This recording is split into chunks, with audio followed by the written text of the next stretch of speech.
wacan oo wanaagsan daawadayaasha nagu xidhan meel walbood joogtaan si walbood u joogtaan kusoo dhawaada muuqaal kale waxaanu idinkugu soo gudbin doonaa haddii rabbi raali ka noqdo dhacdada kiiska imika lala xiriirinayo askariga dharcadka ah ee reer nairobi ee lagu magacaabay axmed rashiid shalay ay ahayd markii uu isagu dacwad markaasi uu isu difaacayo u gudbiyey maxkamad ku taalla magaalada nairobi ee dalka kenya. askarigan dharcadka ah islamarkaana loo haysto dilka dhowr qofood oo siyaabo kala duwan loogu qaarijiyey dalka kenya, kuwaasi oo intooda badan ku lug lahaa falalka dhaca iyo sidoo kale dilalka bareerka iyo baliliqada ka geysanaya xaafadaha kala duwan ee magaalada nairobi. axmed rashiid ayaa waxa uu u gudbiyey isaga oo taageerayaashiisa dad badan hareerihiisa ay socdaan maxkamadda dacwad uu doonayo inuu ka hor istaago in isaga markaasi la maxkamadeeyo, sidoo kalena isaga lagu soo oogo dacwado kala duwan. inkastoo ay jiraan dacwado imika loo haysto, axmed rashiid ayaa waxa uu gudbiyey codsi maxkamadda uu doonayo in gebi ahaanba ay daaqada ay uga tuurto dacwadaha dhowrka ee laanta dabagalka ciidamada booliiska dalka kenya lagu magacaabo ipoa iyo waaxda dacwad oogista dalka kenya ee d p p-ga ay doonayaan in ay ku xukumaan xabsi amaba xarig ama sidoo kale siyaabo kala duwan loogu soo maxkamadeeyo dacwadaha dhowrka ee wajahayo askariga dharka cad. maxkamadda sare ayaa waxa ay amartay in markaasi dhinacyada kala gedsan ee dacwadda ka gudbiyey axmed rashiid in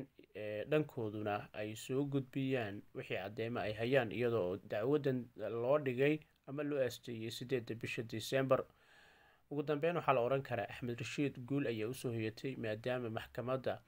ay ogolaatay dacwaddii uu isagu isu difaacayay uu kaga soo horjeeday dhammaan kiisaska isaga ka dhanka ah ee lala xiriirinayo ee ku aadan dilal dhowra oo uu ka geystay gudaha magaalada nairobi. isbuucii aynu kasoo gudubnay laanta dabagalka booliiska ee ipoa ayaa waxa ay si weyn u ansixisay in axmed rashiid maxkamadda lasoo taago, sidoo kalena lagu qaado dembiga ah in uu khaarijiyey ama uu dilay 2 wiil oo lagu kala magacaabo jamaal maxamed iyo maxamed daahir, kuwaasi oo lagu dilay ama lagu toogtay bishii maarso 31 sanada 2017 gudaha xaafadda islii. askarigan dharka cad islamarkaana ka mid ah kooxo askar ah oo iyagu intooda badan loo qoray in ay la tacaalaan faldambiyeedyada dhaca iyo sidoo kale dilalka bareerka iyo falalka dadka lagu waxyeelay ee balaliqada oo burcadu ay ka geystaan xaafadaha kala duwan ee magaalada nairobi, sida xaafadda madare, mlango kubwa, pangani iyo sidoo kale xaafadda islii oo inta badan ay ka dhici jireen faldambiyeedyo aada u kala duwan. sanadii 2021 hay-adda u dooda xuquuqul insaanka ayaa waxa ay markaasi sheegtay in tirada ugu badan ee dilalka lagu toonsan yahay in booliisku ay geystaan in intooda badan lala xiriirinayo kooxda axmed rashiid uu ka tirsan yahay ee pangani 6ka la yiraahdo. waxaanu isla qiimeyn doonaa haddii rabbi raali ka noqdo dacwadaha uu wajahayo axmed rashiid iyo sidoo kale waxaanu eegi doonaa kiisaska isaga uu dhankiisa u gudbiya maxkamadda uu isaga difaacayo dacwadahaasi. haddaba ugu horeyn, askarigan oo fadhigiisu yahay saldhigga booliiska ee pangani islamarkaana ka mid ah kooxaha dharcadka ah ee in muddo ah ka howlgelaya gudaha magaalada nairobi, xaafadaha sida xaafadda soomaalidu ay ku badan tahay islii oo amnigeedu uu qeyb weyn ku lahaa laga bilaabo sanadii 2017 iyo sanadihii ka horreeyaba oo falal kala duwan ay aada uga dhacayeen gudaha xaafadda soomaalidu ay degto. askarigan ayaa imika dacwado dhowr ah oo ay ka mid yihiin toogasho 2 qof loogu geystay bartamaha xaafadda islii sanadii 2017 imika loo haysto, waxaana uu doonayaa inuu iska difaaco dhammaanba dacwadahan ay soo gudbiyeen kooxaha bulshada rayidka iyo sidoo kale u dhaqdhaqaaqa xuquuqul aadanaha iyo laanta booliiska howlaheeda baaritaan ku sameysa. haddaba toddobaadkan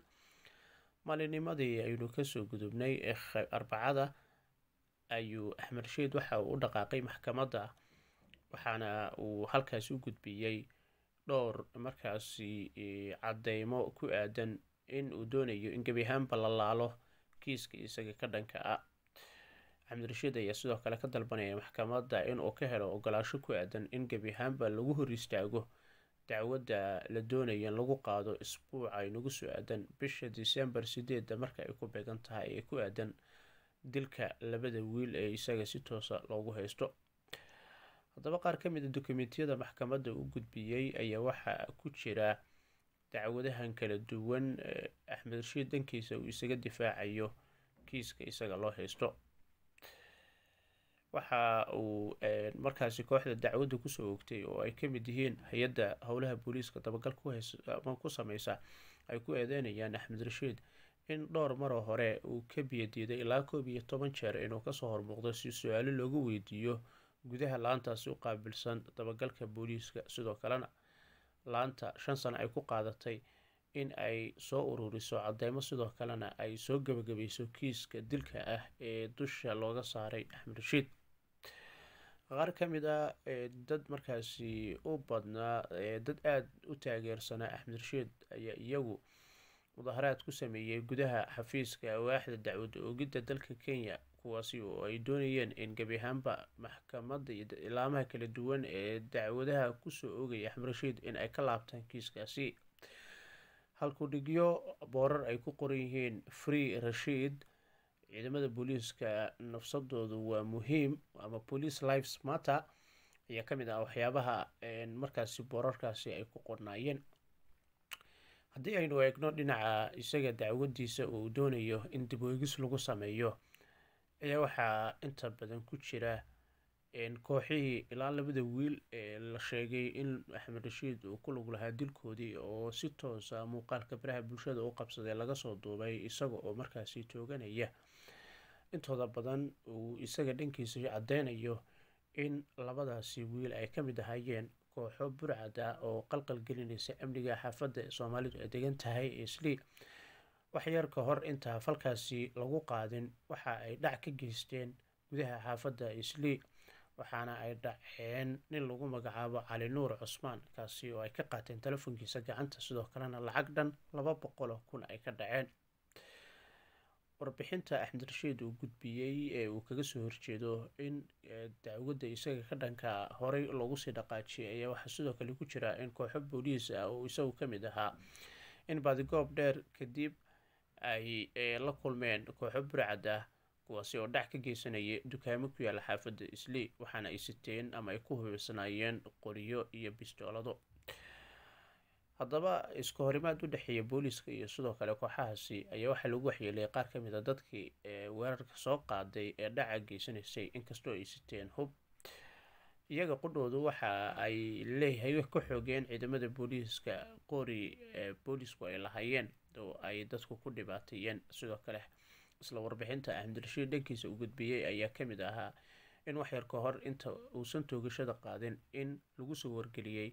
in fal dhaca laga geysanayay agagaarka Amal Plaza waa halka uu ka dhacay dilkaasi. waxaana